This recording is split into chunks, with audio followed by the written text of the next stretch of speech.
Hello students, this is Tejas Gawande here. इस video में हम बात करेंगे उन स्टूडेंट्स के बारे में जिनका 10th हो चुका है लेकिन वो अभी भी कन्फ्यूजन है कि साइंस स्ट्रीम में फिजिक्स केमिस्ट्री मैथ्स ले, फिजिक्स केमिस्ट्री बायोलॉजी ले या फिजिक्स केमिस्ट्री मैथ्स और बायोलॉजी दोनों को रखें। तो आज मैं पूरा कन्फ्यूजन क्लियर करूँगा। तो आज सबसे पहले हम बात करेंगे पीसीबी के बारे में। अगर आप सिर्फ पीसीबी लेते हो यानी कि फिजिक्स केमिस्ट्री बायोलॉजी, अगर आप मैथ्स ड्रॉप करते हो तो आपके पास एक बड़ी एग्जाम होती है नीट की। तो आपको यही एग्जाम देनी पड़ेगी बच्चों। अगर आप बायोलॉजी लेते हो तो मैथ्स ड्रॉप करते हो तो आप जेडबल नहीं दे सकते। सेकंड इंपॉर्टेंट चीज़, अब यहाँ पे ज़रा इस एग्ज़ाम का कंपटीशन समझो। नीट एग्ज़ाम हर साल अराउंड 20 से 25 लाख बच्चे दे रहे हैं। 2023 में 22 लाख बच्चों ने एग्ज़ाम दी थी। अगले साल ये नंबर बढ़ने वाला है, उसके अगले साल और नंबर बढ़ेगा। ये एग्ज़ाम मोस्ट कॉम्पिटिटिव एग्ज़ाम है। अगर आप पूरे डिटरमाइन हो कि मुझे कुछ भी करके सर एमबीबीएस ही करना है, मुझे कुछ भी करके मेडिकल फील्ड में ही जाना है, मुझे कुछ भी करके नीट एग्जाम ही क्लियर करनी है, नो मैटर व्हाट, कितनी भी कंपटीशन रहे, कितनी भी टफ एग्जाम रहे, तो मैं आपको यही सलाह दूंगा कि आप बिल्कुल मैथ्स ड्रॉप कर सकते हो। आपका विजन क्लियर है, आपको पता है कि मुझे आपको सिर्फ और सिर्फ नीट देना है, तो आपने मैथ्स को ड्रॉप करना चाहिए। क्योंकि मैथ्स अगर आप लेते हो आपका एक्स्ट्रा एफर्ट बढ़ेगा, फालतू में मैथ्स का बोझ बढ़ जाएगा। क्लियर? अब सुनो, किन बच्चों ने मैथ्स ड्रॉप नहीं करना चाहिए यहाँ पे? उन बच्चों का जिन्हें कुछ पता ही नहीं है कि नीट एग्ज़ाम क्या है। ऐसा होता है, कुछ बच्चे जो होते हैं फ्लो में एग्ज़ाम नीट का फॉर्म भर देते या पीसीबी ले लेते जस्ट बिकॉज कि उन्हें नीट करना होता है, लेकिन नीट एग्ज़ाम के बारे में कुछ अवेयरनेस ही नहीं है। दूसरी इंपॉर्टेंट चीज़, दोस्त एडमिशन ले रहे हैं नीट में, पीसीबी में, इसलिए मैं भी एडमिशन ले लेता हूँ। कुछ बच्चे ऐसे भी होते हैं जिनको कुछ पता ही नहीं होता है क्या चल रहा है मार्केट में। उन बच्चों को मैं स्पेशली बता दूँ, देखो हर साल कंपटीशन तो इस एग्जाम में बढ़ने ही वाला है, कम तो नहीं होने वाला है। मेडिकल सीट कितनी है हमारे पास? मेडिकल सीट है 1,10,000 के आसपास मेडिकल सीट्स है, 1,10,000 के आसपास। ठीक है, अगर आपका ये एग्ज़ाम क्लियर नहीं होता है, देखो मैं ऐसा निगेटिविटी आपके दिमाग में डालना नहीं चाहता कि ये एग्ज़ाम बहुत ही डिफिकल्ट है, लेकिन एक हमें वर्स्ट के सिनेरियो तो लेके चलना पड़ेगा ना कि अगर कल जाके आपकी एग्ज़ाम नहीं क्लियर होती है तो फिर क्या?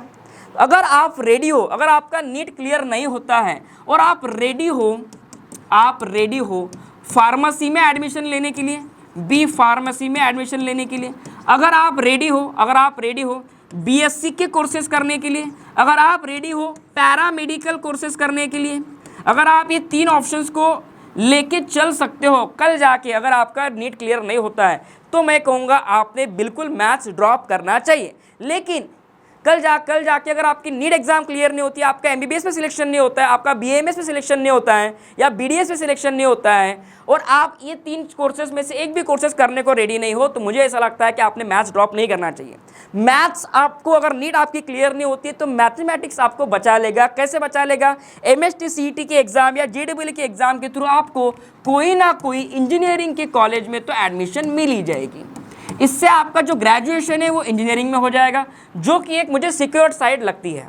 ऐसा नहीं है कि फार्मेसी और एग्रीकल्चर या बीएससी या पैरामेडिकल कोर्सेज सिक्योर्ड नहीं है, लेकिन अगर आपका इंटरेस्ट नहीं है वो चीज़ करने में, सर अगर मेरा नीट में नहीं होता है तो मैं सीधा इंजीनियरिंग करूंगा, तो मुझे ऐसा लगता है बच्चों आपने मैथ्स ड्रॉप नहीं करना चाहिए। अगर आप डगमगाते हो डिसीजन को लेके, आप कंफ्यूज हो, तो मुझे ऐसा लगता है कि आपने मैथ्स ड्रॉप नहीं करना चाहिए, क्योंकि मैथ्स आपको बचाएगा नीट एग्जाम के फेल्यूर से। क्लियर? तो मैं यहाँ पे क्लियर कर दूँ, अगर आपका विजन क्लियर है, बिल्कुल आपको नीट ही करना है, तो प्लीज़ आपने बायो लेना चाहिए, क्योंकि बायोलॉजी लेने से आपके बोर्ड के परसेंटेज और बढ़ जाएंगे। क्लियर? क्योंकि उसमें मैथमेटिक्स एक बच जाएगा और फिशरीज से परसेंटेज बढ़ते ही हैं। ठीक है, अब बात करते हैं उन बच्चों की जिनको सिर्फ इंजीनियरिंग करना है। सर मुझे सिर्फ इंजीनियरिंग करना है, मुझे बायो की तरफ जाना ही नहीं। जैसे कि मेरे केस में क्या था कि मुझे बायोलॉजी में बिल्कुल इंटरेस्ट था ही नहीं। मैं बायोलॉजी को अगर पढ़ने जाता था तो मुझे बायोलॉजी समझ में ही नहीं आता था, तो मैंने बायोलॉजी को ड्रॉप कर दिया था। मेरा विजन क्लियर था कि मुझे इंजीनियरिंग ही करना है। उसी तरीके से अगर आपका भी विजन क्लियर है कि सर मुझे कुछ भी करके सिर्फ इंजीनियरिंग करना है, तो गलती से भी बायोलॉजी मत लेना, क्योंकि बायोलॉजी लेने से आपका एफर्ट फालतू में बढ़ जाएगा। इससे बेटर है कि आप पीसीएम ले लो, साथ ही साथ कंप्यूटर साइंस, आईटी या फिर इलेक्ट्रॉनिक्स, जो भी आपको लगे वोकेशनल में वो आप ले सकते हो, जो भी आपको सही लगे वोकेशनल में वो आप ले सकते हो। क्लियर? तो मुझे ऐसा लगता है कि अगर आपको सिर्फ इंजीनियरिंग फील्ड में जाना है तो मुझे मैं आपको बिल्कुल रेकमेंड नहीं करूंगा बायोलॉजी लेने को। बायोलॉजी लेने से आपकी एक बैच बढ़ जाएंगी, क्लासेस बढ़ जाएंगे अननेसेसरी, और ट्यूशन क्लासेस बढ़ेंगे और सब्जेक्ट का बर्डन भी बढ़ेगा। तो क्यों लेना है सब।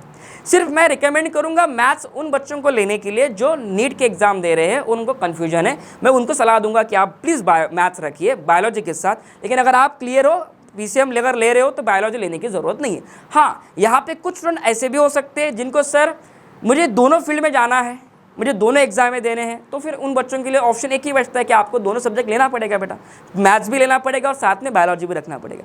तब जाके आप जेडब्ल्यू भी दोगे, नीट भी दोगे, और दोनों में से किसी एक में फेल्योर भी होगी, तो कहीं ना कहीं तो आपकी सीट सिक्योर हो जाएगी ग्रेजुएशन की। क्लियर।